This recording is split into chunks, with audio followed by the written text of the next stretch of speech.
दोस्तों, जब एक गिलास टूटता है तो उसके टूटने की आवाज़ तो चंद सेकंड्स के लिए गूंजती है, लेकिन वहाँ उसकी फैली हुई किरचियाँ देर राह लोगों को, गुजरने वाले लोगों को तकलीफ़ पहुँचाती रहती हैं। इसलिए हम जिस माशरे में रहते हैं उसके कुछ तौर तरीके और आदाब हैं जो कि हर शख्स को जान लेना बेहद ज़रूरी हैं।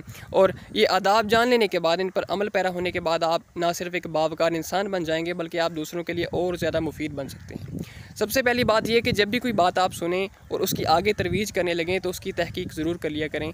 ऐसा ना हो कि कोई शख्स आपको एक ऑथेंटिक इंसान समझकर आपकी बात आगे पहुंचा दे और जब उसे पता चले कि यह बात गलत थी तो आपकी कदर उसकी नज़रों में मज़ीद कम हो जाए। उसके बाद ये कि जब भी आप खाना खाएं तो चपड़ चपड़ की आवाज़ निकालने से गुरेज़ करें, और जो कि सुनने वालों को बेहद ऑकवर्ड लगती है। खाना तो खूब चबाएं लेकिन कोशिश करें कि आवाज़ ना निकले।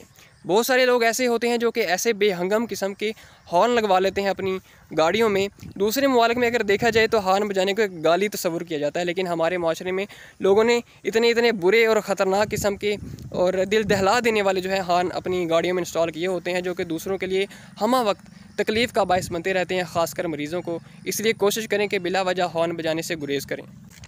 कोई भी रैप्ड खाने वाली चीज़ जब आप खाएं तो उसका रैपर इधर उधर ना फेंकें बल्कि अपने पास रखें, और जब आपको कोई डस्टबिन नज़र आए तो फिर उसमें फेंक दें। और आखिरी बात यह कि जब भी आप कॉल पर हों और लाउड स्पीकर ऑन करने की ज़रूरत आपको महसूस हो तो पहले अगले बंदे की इजाज़त तलब कर लें।